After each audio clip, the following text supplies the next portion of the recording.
Komputer pertama kali ditemukan pada tahun 1822 oleh seorang ahli matematika asal Inggris yaitu Charles Babbage. Mulanya, Babbage bermaksud untuk menciptakan sebuah mesin hitung bertenaga uap yang dapat menghitung tabel angka. Komputer inilah yang menjadi cikal bakal komputer digital yang pertama kali dikembangkan oleh Alan Turing pada tahun 1930 hingga pada tahun 1943, Owen Maxley berhasil menciptakan mesin bernama Electronic Numerical Integrator and Calculator dengan tujuan untuk membantu Angkatan Darat dalam memprediksi serangan. Pada tahun 1969, cikal bakal internet dibentuk melalui proyek ARPANET, singkatan dari Advanced Research Project Agency, oleh Departemen Pertahanan Amerika, dan hingga saat ini, teknologi komputer dan internet telah berkembang dengan sangat pesat hingga terciptanya sosial media sebagai alat komunikasi tanpa batas yang berkembang hingga era saat ini yang serba digital. Di era digital, manusia telah banyak menciptakan teknologi berbasis internet yang menakjubkan. Salah satunya adalah blockchain yang merupakan teknologi dasar dari cryptocurrency, NFT, dan metaverse. Sejarah kemunculan cryptocurrency sendiri dimulai pada tahun 2009. Sosok animus bernama Satoshi Nakamoto itu mengeluarkan white paper dengan cryptocurrency bernama Bitcoin. Bitcoin adalah cryptocurrency pertama di dunia yang menggunakan teknologi blockchain. Blockchain adalah teknologi yang menggunakan kontrol terdesentralisasi yang merupakan lawan dari mata uang digital terpusat dan sistem perbankan sentral. Kontrol desentralisasi ini bekerja melalui teknologi ledger terdistribusi yang berfungsi sebagai basis data transaksi keuangan publik. Perkembangan cryptocurrency diawali oleh Bitcoin, khususnya digunakan di berbagai game online atau permainan elektronik. Hingga kemudian Bitcoin muncul dan diperdagangkan di kalangan tertentu. Cryptocurrency ini mulai berkembang disebabkan adanya ketidakpercayaan terhadap fiat money, terutama mata uang dolar AS yang diterbitkan pemerintah AS tanpa memiliki underlying asset. Bitcoin atau sering disebut emas digital pertama kali ditransaksikan di dunia pada tanggal 22 Mei 2010. Pada saat itu, 10.000 Bitcoin ditransaksikan untuk membeli 2 loyang pizza di Amerika Serikat.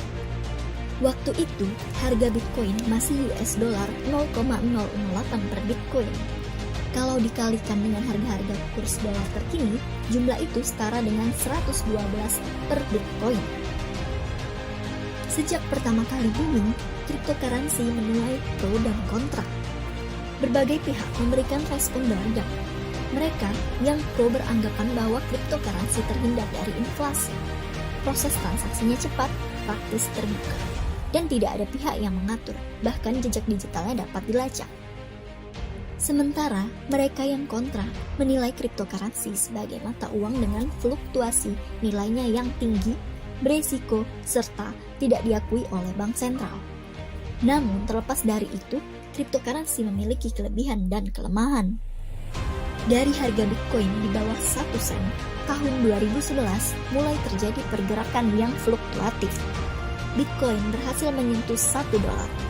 Ternyata, Bitcoin mendapat banjiran transaksi jual beli oleh para investor dan trader dari seluruh dunia. Sehingga pada tahun 2021, harga Bitcoin menyentuh harga 60.000 dolar atau setara hampir 1 miliar. Hebatnya, di saat industri yang lain lesu-lesunya, Bitcoin tetap eksis di hati investor di seluruh dunia. Bitcoin yang berjumlah 21 juta ini dapat diperoleh dengan 2 cara, yaitu membeli di platform pertukaran atau exchange dan juga bisa melakukan mining atau penambangan. Penambang Bitcoin adalah pembuat koin baru dan juga validasi untuk transaksi kripto. Jadi, saat melakukan mining Bitcoin atau kripto lainnya menggunakan berbagai alat atau hardware. Alat tersebut dipakai untuk validasi transaksi kripto. Saat sebuah validasi transaksi berhasil, pemilik alat mining atau biasa disebut miner akan mendapatkan komisi, karena alatnya telah digunakan sebagai validasi transaksi. Mining Bitcoin disebut juga sebagai POW atau Proof of Work.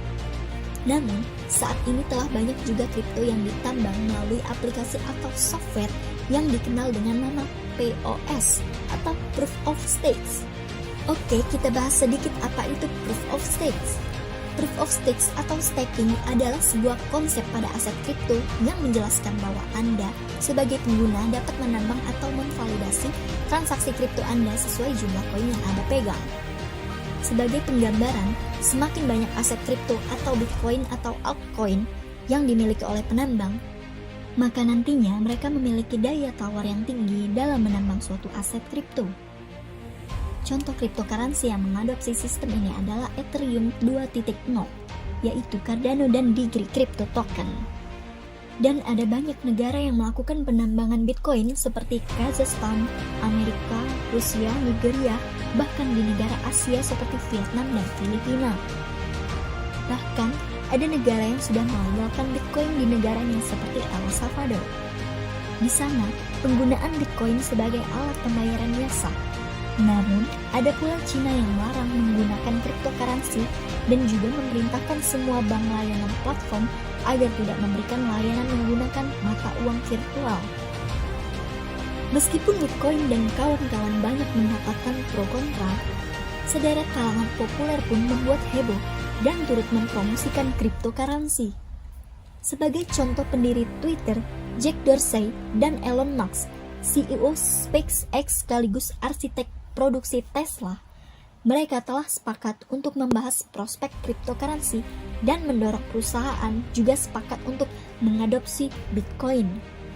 Bahkan, tak jarang beberapa menit setelah mereka membuat tweet, harga cryptocurrency mengalami peningkatan harga.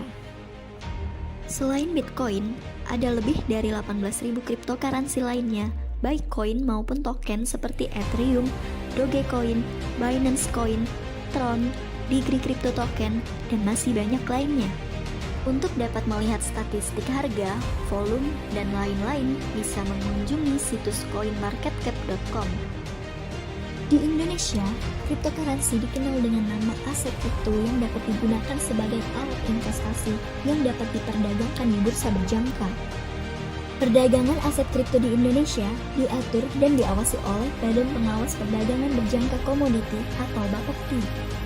Aset kripto di Indonesia sendiri telah diatur dalam Permendak RI Nomor 99 Tahun 2018 dan Peraturan Bapepti Republik Indonesia Nomor 3 Tahun 2020 dan juga Peraturan Bapepti Republik Indonesia Nomor 7 Tahun 2020.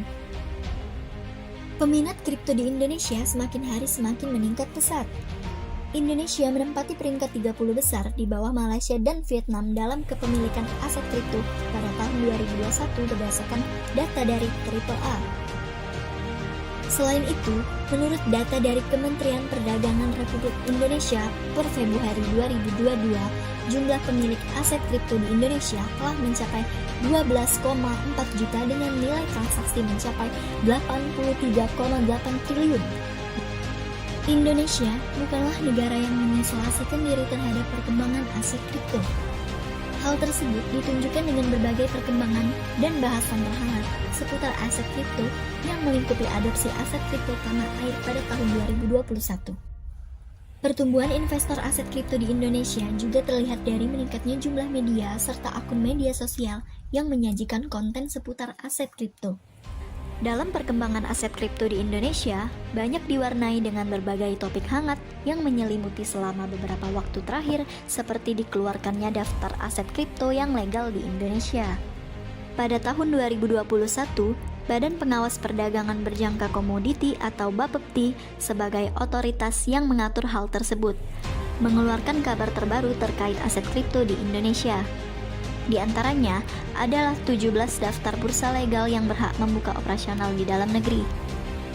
Antusiasme transaksi aset kripto di Indonesia yang melonjak pesat ditambah lagi dorongan dari Wakil Menteri Perdagangan atau Wamendak Dr. Jerry Sambuaga yang melihat potensi ini.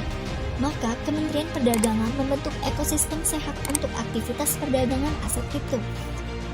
Selain itu, beliau pun menegaskan aset kripto bukanlah alat tukar karena salah satunya alat tukar resmi di Indonesia adalah rupiah. Karena adanya arus besar ini, aset digital atau aset kripto yang punya potensi besar harus diatur dengan lebih jelas agar potensinya bisa dioptimalkan. Bahkan, Wamendak berharap sejumlah pelaku serta stakeholder bisa mendukung pembentukan bursa kripto di Indonesia. Pembuatan bursa ini merupakan salah satu upaya pemerintahan dalam mengembangkan ekosistem pasar aset kripto di Indonesia. Bursa kripto ini ditargetkan hadir di tanah air pada tahun 2022.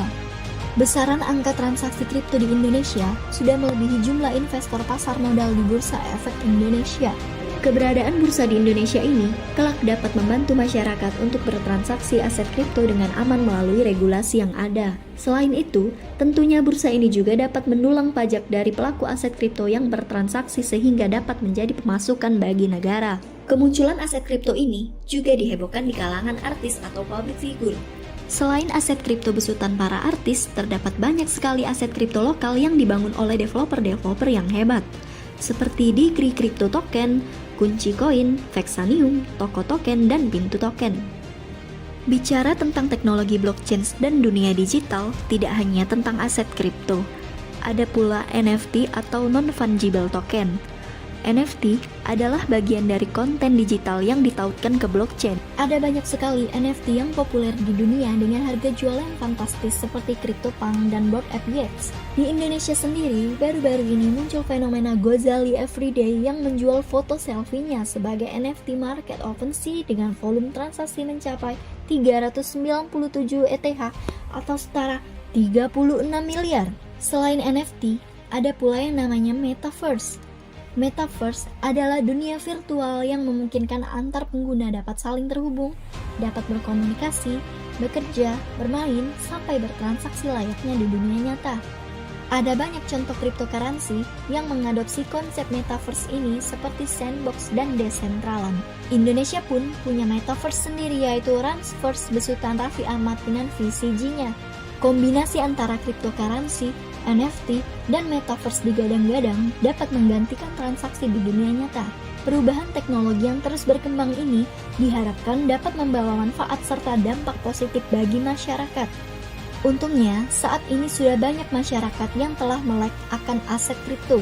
Dengan melihat perkembangan yang sangat pesat dan semakin banyak aset kripto anak bangsa yang telah lahir. Kira-kira, seberapa potensikah aset kripto anak bangsa?